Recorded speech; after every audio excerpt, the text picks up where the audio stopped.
से पहले 60 किलोमीटर से कम के दूरी पर टोल टैक्स नहीं होने की बात थी। आपने इधर हाल फिलहाल में सड़क परिवहन मंत्री गडकरी जी को सुना होगा ये कहते हुए कि 60 किलोमीटर से कम की दूरी में कोई टोल टैक्स नहीं होगा। लेकिन आप पूर्णिया को देख लीजिए, बरसोनी में एक टोल टैक्स है और एक पॉलिटेक्निक के आगे, अब उसे मरंगा नहीं, हरदा से पहले ही है, माफा के पास आपने देखा होगा, जो नियम विरुद्ध है, 60 किलोमीटर से कम दूरी पर है। तो बात ये नहीं, विचार ये करना है कि जब हम लोग कोई गाड़ी खरीदते हैं, मैंने जब ये एक्सयूवी खरीदा था तो वन टाइम 15 वर्षों के लिए रोड टैक्स जमा कर दिया था। यदि टोल टैक्स की जब बात आती है तो टोल टैक्स फॉर व्हाट? सड़कों के मेंटेनेंस के लिए। अच्छी सड़कें सरकार बना के देती हैं, उसके एवज में रोड टैक्स जमा करवाती है गाड़ी की खरीदने के समय। आप लोग भी जमा किए होंगे, गाड़ी जब खरीदी होगी आपने तो एक बार तो उस समय टैक्स ले लिया जाता है, ह्यूज टैक्स।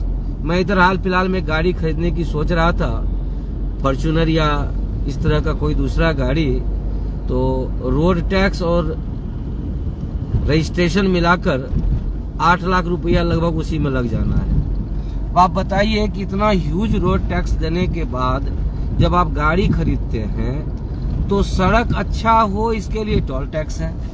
10-20 किलोमीटर 50 किलोमीटर अच्छी सड़क है, टोल टैक्स लगा हुआ है, आप टोल भरिए। तो मैं पूछना चाहता हूँ कि अच्छे सड़क पर चलने के लिए पहले रोड टैक्स देना है, फिर टोल टैक्स देना है, तो खराब सड़क पर चलने के लिए क्या सरकार पैसे वापस करती है, या क्या सरकार को वापस नहीं करनी चाहिए पैसे? यदि हम अच्छे सड़क पर चलने के लिए टोल टैक्स दें, अब मान लीजिए मेरा मूवमेंट पूर्णिया के अंदर रहता है तो मैं फास्टैग क्यों लूं? वैसे तो आप लोग को पता है कि नेतागिरी के कारण बिहार में तो टैक्स नहीं देना होता है, टोल टैक्स नहीं देना होता है। लेकिन आम आवाम की बात मैं कर रहा हूं, मैं अपनी बात नहीं कर रहा हूं, मैं आम आवाम की बात कर रहा हूं कि आम आवाम यदि गाड़ी खरीदता है, चाहे वो मोटरसाइकिल हो या फिर कार हो, तो एक बार रोड टैक्स जमा करता है रजिस्ट्रेशन के समय, पुनः अच्छी सड़कों के लिए उसको टैक्स जमा करना पड़ता है, जिसको टोल टैक्स आप कहते हैं। और यदि जिसका मूवमेंट कम है, मान लीजिए शहर के इर्द गिर्द वो घूमेगा और उसने फास्टैग नहीं ले रखा है, तो डबल टैक्स भरो।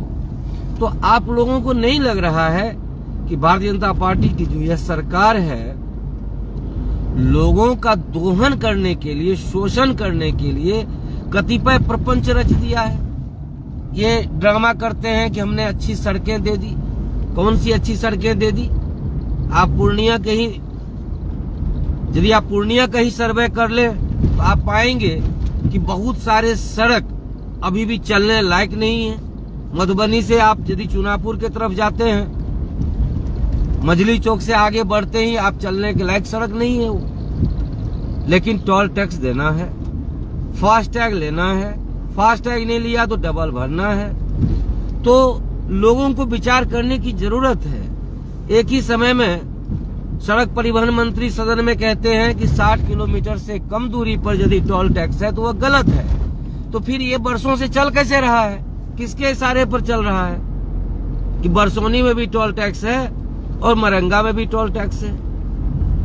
बहुत से बहुत दूरी होगी तो हमको लगता है 15 किलोमीटर की दूरी होगी। ये चल कैसे रहा है? और यदि रोड टैक्स के रूप में पैसा लिया जाता है तो फिर टोल टैक्स की जरूरत क्या है? और शहर के रेडियस में रहने वाले लोग यदि फास्टैग नहीं लेते हैं तो डबल देने की बात क्यों है?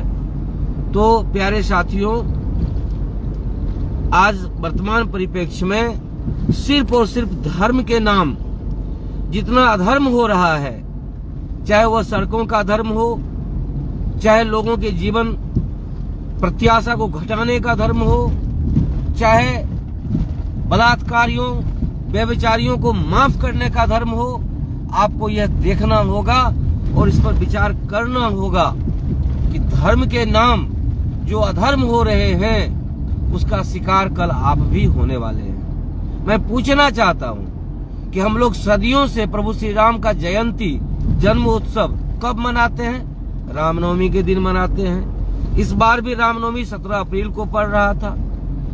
यदि भारतीय जनता पार्टी सचमुच सनातन धर्म में विश्वास रखने वाली पार्टी होती, यदि धार्मिक आस्था पर इसका कुछ भी भरोसा होता, ये सचमुच हिंदुओं का तथाकथित है, ये मैं तथाकथित मानता हूं, यदि ये वास्तविक रहनुमा होते तो प्रभु श्री राम का प्राण प्रतिष्ठा 22 जनवरी के बजाय 17 अप्रैल 2024 को करते, क्योंकि 17 अप्रैल 2024 को प्रभु श्री राम का रामनवमी है, अर्थात उनका जन्मोत्सव है। तो उस दिन से बेहतर कौन सा दिन होता? आज क्या बात है कि शंकराचार्य भारतीय जनता पार्टी के इन कार्यकलापों का विरोध कर रहे हैं। चारों शंकराचार्य, क्या शंकराचार्य से बढ़कर मोदी हो गए हैं देश में? क्या हिंदू आस्था शंकराचार्यों से ज्यादा आज मोदी के प्रति प्रदर्शित होनी चाहिए? ये सोचने की बात है। मैं धार्मिकता में अटूट विश्वास करता हूं, लेकिन धर्म के नाम होने वाले अधर्म पर मुझे बहुत कष्ट होता है। आज सर्वत्र लूट मची हुई है। आपने कभी गौर नहीं किया होगा कि इनडायरेक्ट टैक्सेस के नाम आपको कितना लूटा जा रहा है। जो चाय पत्ती का सेसे पहले 100 ग्राम का आता था, वो अब 90 ग्राम का आ रहा है। बहुत सारी चीजें जो आप डेली यूज करते हैं, बिना उसके यूज के नहीं रह सकते हैं, उसका या तो वजन घटा दिया गया है और दाम में कई गुने इजाफा कर दिया गया है। और ये सारी चीज, ये सारे षड्यंत्र भारतीय जनता पार्टी यदि कर पा रही है और इस पर समर्थन मिल रहा है, तो उसके पीछे में इन्होंने धर्म को एक आड़ बना रखा है। धर्म के नाम ये अधर्म कर रहे हैं और आप लोग धर्म के नाम चुप्पी साधे बैठे हैं। मैं पूछना चाहता हूं, प्रभु श्री राम के प्रति यदि सच्ची आस्था होती भारतीय जनता पार्टी की, तो निश्चित रूप से प्राण प्रतिष्ठा का दिन 17 अप्रैल रखा जाता। लेकिन ऐसा क्यों नहीं हुआ? इसलिए नहीं हुआ कि तब तक देश में चुनाव के लिए आचार संहिता लग जाएगी और भारतीय जनता पार्टी जो प्रोपेगेंडा फैलाना चाहती है प्रभु श्री राम के नाम, वो फैलाने में असमर्थ हो जाएगी। तो भारतीय जनता पार्टी को प्रभु राम से मतलब है या चुनाव में वोट पाने से और देश के अंदर उन्माद फैलाने से मतलब है? इस बात पर आपको गंभीरता से विचार करना चाहिए। और जहां तक सड़क की बात है, इसको लेकर के मैंने अपने मन के भावों को आप लोगों से बांटने का प्रयास किया। उस पर कभी गौर कीजिएगा कि यदि हमें टोल टैक्स ही देना है अच्छी सड़क पर चलने का, तो फिर गाड़ी खरीदने के समय रोड टैक्स क्यों लिया जाता है? वो न लिया जाए। हम लोग टैक्स देकर के अच्छे सड़कों पर चलेंगे, अच्छे सड़कों पर चलने के लिए टैक्स देंगे और खराब सड़कों पर चलने के लिए सरकार से पैसे लेंगे। साथियों, विगत दिनों सुप्रीम कोर्ट ने, माननीय सुप्रीम कोर्ट ने यह कहा कि यदि भारत के लोग ये मानते हैं कि सुप्रीम कोर्ट विपक्ष की भूमिका निभाए, ये उनकी गलतफहमी है। अर्थात विपक्ष की भूमिका निभाने की जिम्मेदारी सुप्रीम कोर्ट ने नहीं ले रखी है। और मेरे नजर में विपक्ष में न तो कांग्रेस है, न आरजेडी, न जदयू, न ही ये सारे पार्टी। मैं खुलेआम कहता हूं, विपक्ष में आप आम आवाम है, क्योंकि शोषण आम आवाम का हो रहा है। किसी पार्टी का शोषण नहीं होता है साथियों, शोषण आम आवाम का होता है।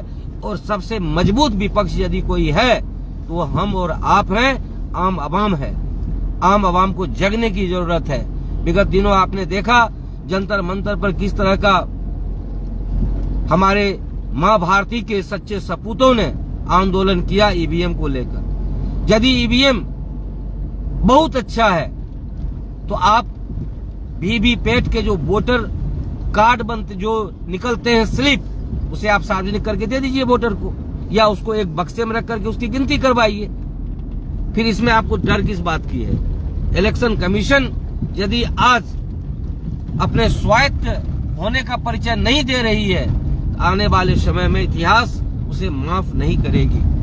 साथियों, आपने श्रद्धेय रामधारी सिंह दिनकर को सुना होगा, आपने अवश्य सुना होगा। उन्होंने बहुत ही सटीकता से कहा है, समर शेष है नहीं पाप का भागी केवल व्याध।